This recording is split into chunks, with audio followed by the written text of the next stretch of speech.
सुजितचा उल्लेख झाला नसेल तर मे बी मलाही असं वाटतंय की सुजित इनोसंट आहे आणि गोविंद एकटाच गुन्हेगार आहे.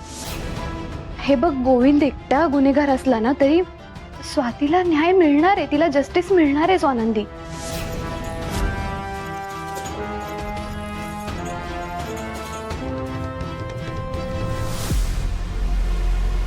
आपलं काम होतं तिला जस्टिस मिळवून देणं आणि आपलं काम झालंय आता.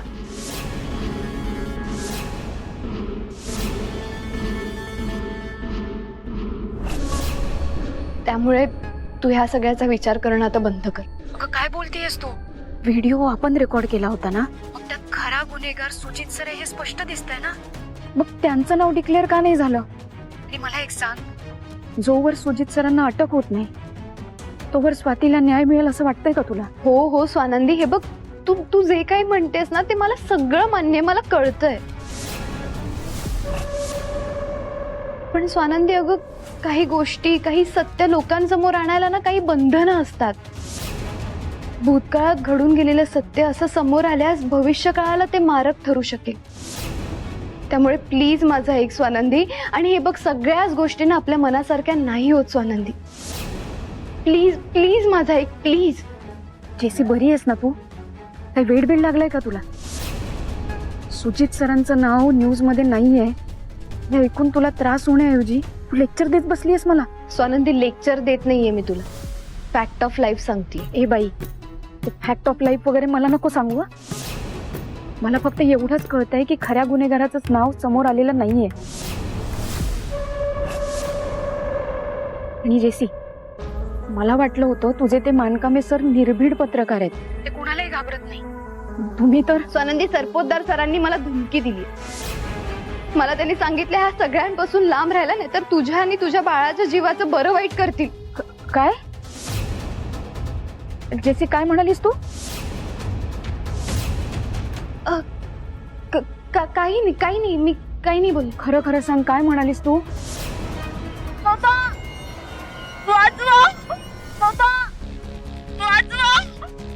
मम्मा लवकर या. मम्मा, मम्मा मला त्रास होतोय. मम्मा प्लीज लवकर या. मम्मा. संचिता मॅडम, संचिता मॅडम, काय झालं?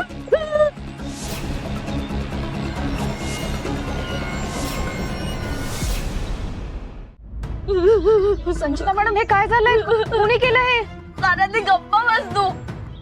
तू केलंस हे सगळं. मी? मम्मानी तुला सांगितलं होतं मिरच्या कूट म्हणून, त्याचा राग तू माझ्यावर काढलास. मॅडम, अहो काय स्वानंदी, गप्पा बस तू. तुला काय गरज होती मिरची पावडर माझ्या डोळ्यात तोंडात टाकायची? तुला जमत नव्हतं तर मम्माला सांगायचं ना मला नाही जमत आहे म्हणून. माझ्यावर का राग काढलास तू? संचिता मॅडम, अहो का खोटं बोलताय तुम्ही? अहो मी तर फोनवर बोलत होते, तुम्ही आला मला माहिती सुद्धा नाही.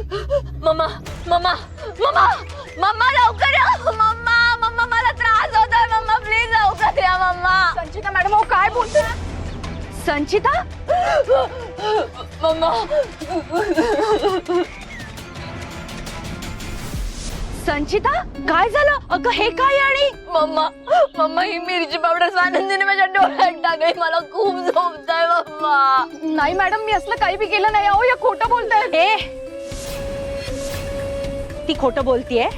मग तुझ्या हाताला मिरची पावडर कुठून लागली?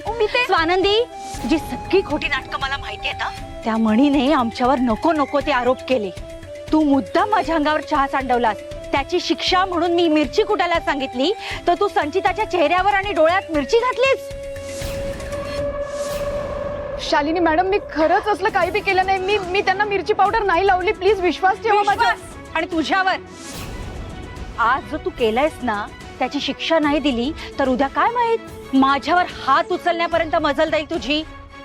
ते काही नाही, तुला ह्याची शिक्षा मिळणारच. मॅडम, पण मी काहीच केलं नाही, मग शिक्षा कसली? अगं माझ्या घरात माझ्या पुढे कोणाची बोलायची हिंमत नाही. मॅडम, अहो संचिता सरपोतदारांची सून आहे. तू तिच्या डोळ्यात आणि चेहऱ्यावर मिरची पावडर टाकलीस. तुझी लायकी काय ग? तू तिचा अपमान केलास. तिचा अपमान म्हणजे सरपोतदार खानदानाचा अपमान आहे. तुला ह्याची शिक्षा मिळणारच.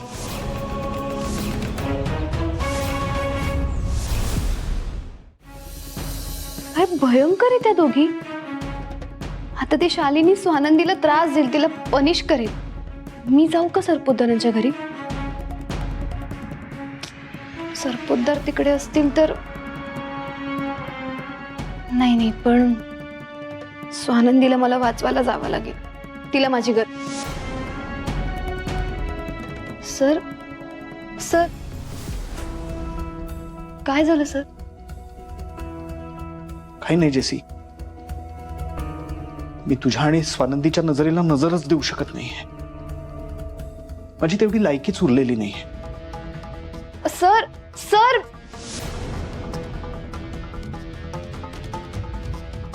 सरांना काय झालंय? सरपोतदारांनी सरांना धमकी दिलीये का? म्हणून त्यांच्या चेहऱ्यावर एवढं टेन्शन आणि गिल्ट होतं.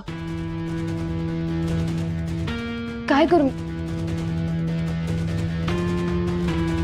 मी? सरांना समजवायला जाऊ की स्वानंदीला वाचवायला जाऊ? मला काहीच कळत नाहीये यार. स्वानंदीला माझी गरज आहे आता. मला तिच्याकडे जायला हवं. मम्मा खूप झोपतोय, मला खूप झोपतोय, त्रास होतोय बाबा. संचिता बाळा, आपण डॉक्टरांकडे जाऊया. हा, आता स्वानंदीला शिक्षा मिळेल. स्वानंदी, मिरची पावडर घे आणि स्वतःच्या डोळ्यात आणि चेहऱ्यावर लाव आणि मग बघ आग कशी होते ते. मॅडम हो माझं ऐका, मी यांच्या चेहऱ्याला मिरची पावडर नाही लावली.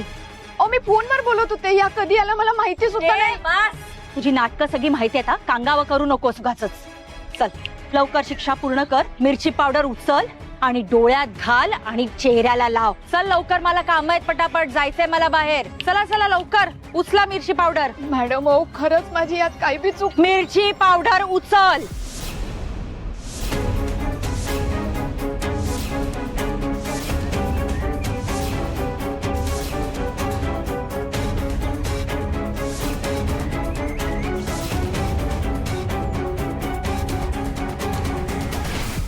एक, दोन,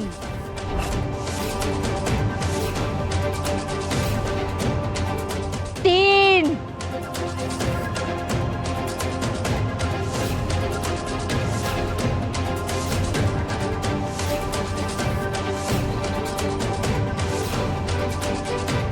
स्वानंदी,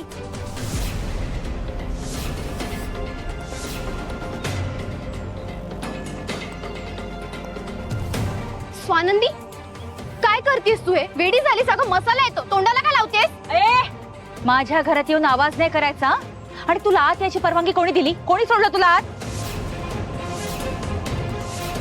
हे बघ, स्वानंदीला मी शिक्षा केलीये. तू थांबवणारी कोण ग? मी मैत्रीण आहे तिची, आणि मैत्रिणीच्या आधी ना बहीण आहे मी तिची.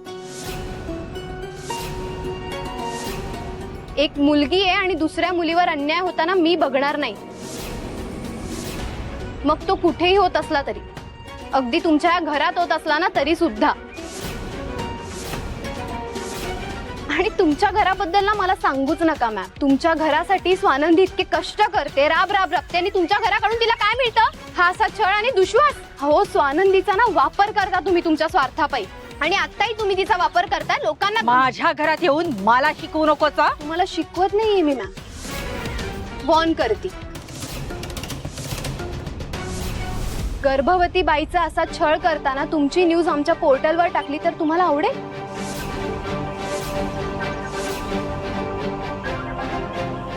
स्वानंदी चल. स्वानंदी बघतेस काय? अगं चल ना, टाक ते. चल इथून.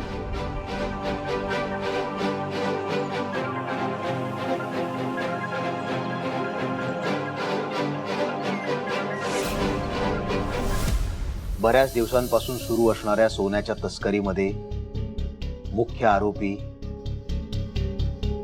गोविंद यांना अटक.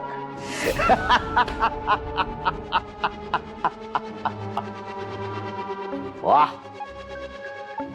वाह डॅड वाह, काय गेम पलटवलाय तुम्ही.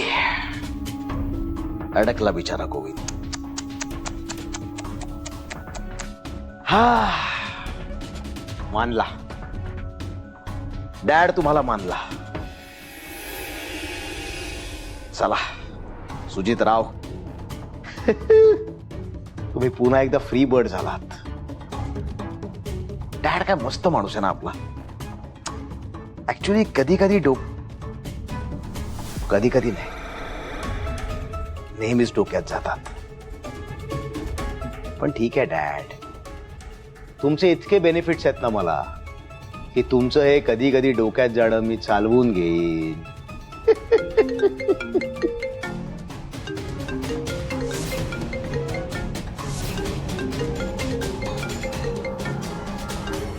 गोविंद? कोण गोविंद? माझ्या आयुष्यात तर मी कुठल्याच गोविंद ओळखत नाही. आणि काय हा सुजित सरपोतदार अननोन नंबर उचलत नाही. So unknown number Govind block.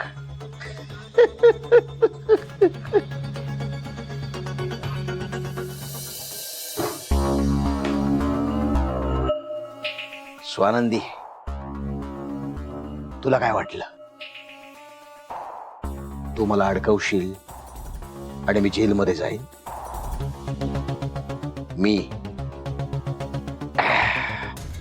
Me Sujit Sarpotdar, the Sujit Sarpotdar, खासदार भालचंद्र सरपोतदार यांचा एकुलता एक वारस सुजित राव सरपोतदार.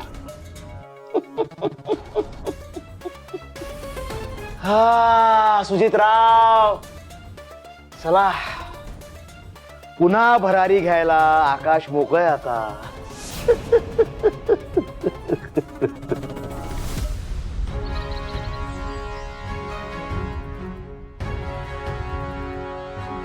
स्वानंदी, काय करायला निघालेलीस तू? काय ऐकतेस ह्या लोकांचं सगळं? स्वानंदी, तुला काही झालं असतं तर, बाळाला काही झालं असतं तर काय केलं असतंस तू? प्लीज अगं, स्वतःची काळजी घे. चल निघते. अगं लगेच काय निघालीस? चल की घरी. नाही नको. काय झालंय जेसी? काय झालंय का? तू इतकी टेन्शन मध्ये काय आहेस? टेरेसवर तर व्यवस्थित होतीस, काय झालंय? काय सांगू तुला स्वानंदी, ज्या सरपोतदारांनी मला धमकी दिली आहे त्यांच्याच घरात मी उभी आहे. म्हणूनच मला भीती वाटते. जेसी, काय झालंय? तू का घाबरतेस इतकी? आणि मगाशी फोनवर काय म्हणालीस तू? माझ्या आणि माझ्या बाळाला सरपोतदार साहेबांनी धमकी दिली. कसली धमकी दिली?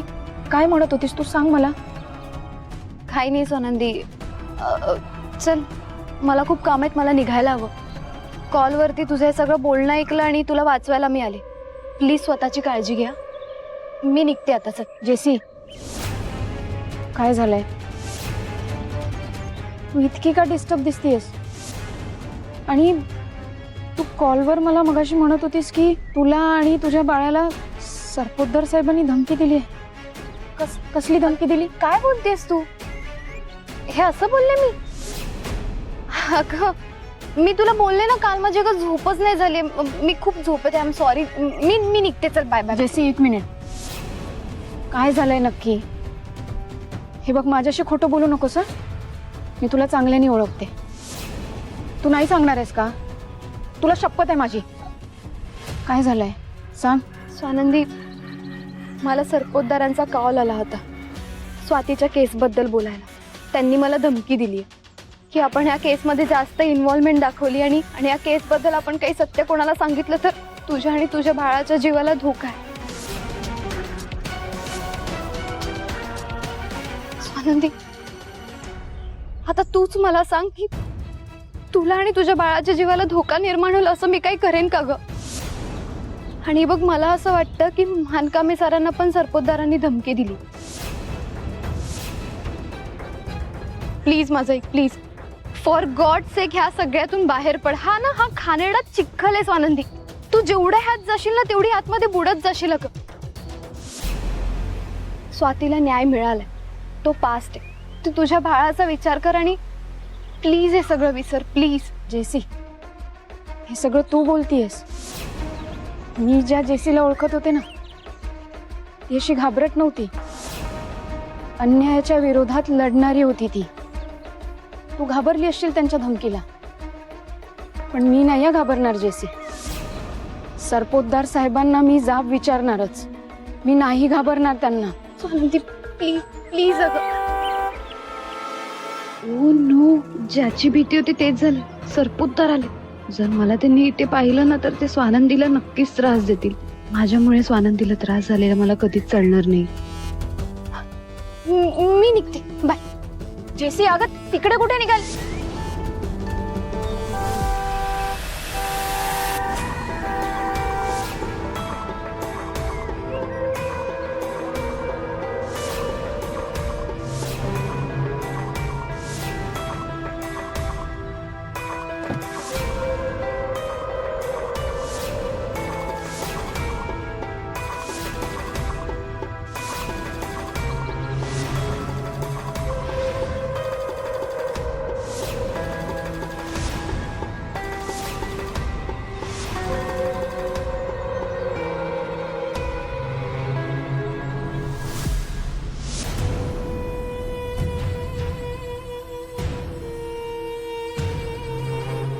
हा खासदार सरपोतदार काय चीज आहे हे तुला माहिती नाहीये स्वानंदी. मला संपवणारे भले भले आले आणि गेले, पण मी अजूनही तसाच उभा आहे, पाय रोवून. आग आहे मी, आग. माझ्या वाट्याला जाऊ नकोस, नाहीतर जळून कोळसा होशील.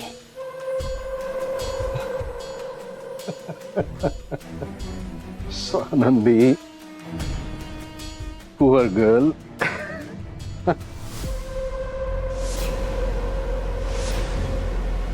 कसं आहे ना साहेब, दुसऱ्याच्या घराला आग लावून मजा बघणाऱ्याच्या घराला कधी आग लागेल ना, काही सांगता येत नाही. तुम्ही नेते आहात, पॉवरफुल आहात, मान्यच आहे मला. पण या गोष्टीचा इतकाही गर्व करू नका की तुमच्या घराला आग लागेल आणि तुम्हालाच कळणार नाही. आणि जेव्हा कळेल तेव्हा जळून राख झालेली असेल. ए स्वानंदी, हे सगळं बोलायची हिंमत कशी झाली तुझी? अहो, किती धमक्या देणार आहात मला अजून? तुमच्या घरात कोणीतरी ऐकेल, आणि कोणी ऐकलं तर काय इज्जत राहील तुमची? आणि खरं सांगू का, आता ना या तुमच्या धमक्यांना मी घाबरत नाही. मला भीती नाही वाटत अजिबात. काय करणार आहात तुम्ही? बोला ना, काय करणार आहात तुम्ही? जीव घेणार आहात माझा? घ्या, करा प्रयत्न. कारण तुमच्या त्या लाडक्या संचिताने अनेकदा माझा जीव घेण्याचा प्रयत्न केला. देवी आई माझ्या पाठीशी आहे हे विसरू नका.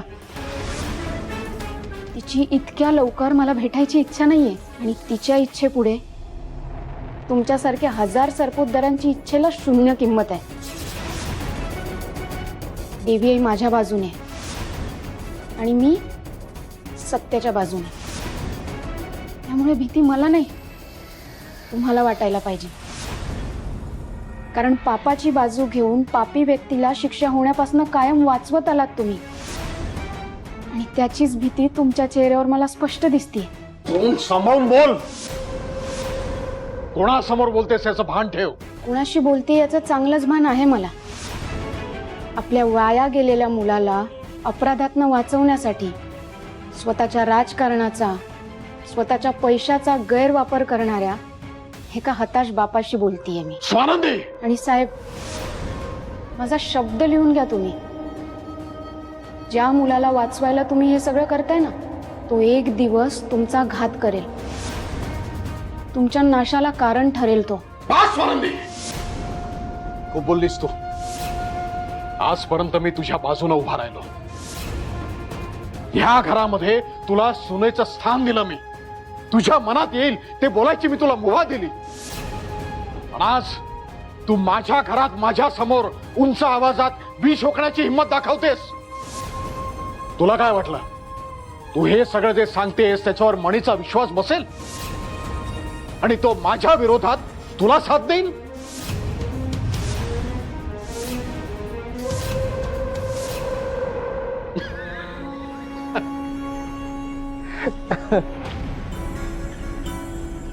तुला समजा असं वाटत असेल ना तर भोळी आहेस तू. नाही नाही, भोळी नाही, महामूर्ख आहेस तू. पण तू खरंच असं वाटतंय की मणी तुझ्या प्रेमात पडलाय म्हणून? मला हवा असेल ना तोपर्यंत मणी तुझ्या आयुष्यात राहील आणि माझी इच्छा झाली की मणी तुझ्या आयुष्यातून बाहेर पडेल. तुझी ती वॉर्डन आणि तुझी ती दीड दमडीची मैत्रीण, पत्रकार, काय नाव तिचं, जेसी, कोण समजता रे तुम्ही स्वतःला? रणरागिणी? अशा रणरागिणी ज्या खासदार सरपोतदाराचा वध करतील अशा? भ्रम आहे तुझा. हे सगळं पुराण कथांमध्ये असतं आणि आता कलियुग चालू आहे. कलियुगामध्ये विजय हा असत्याचा, पापाचा आणि राक्षसाचा होत असतो. ज्याच्या हातामध्ये पैसा आणि सत्ता आहे ना त्याचा विजय होत असतो आणि हे दोन्ही माझ्या हातामध्ये आहे. माझ्या आणि सुजितच्या मागे लागण्यापेक्षा ना तू तुझ्या आणि मणीच्या नात्याबद्दल विचार कर. नाहीतर काय होईल माहितीये? तू आमच्या मागे पळत राहशील, आम्ही काय तुझ्या हाताला लागणार नाही. दमशील, थकशील, थांबशील आणि मग जेव्हा मागे वळून बघशील ना तेव्हा तुझ्या असं लक्षात येईल की तू मणीला गमावून बसलीस. साहेब, हे कधीच शक्य नाहीये. मणी सरांना आणि मला कोणीच वेगळं करू शकत नाही.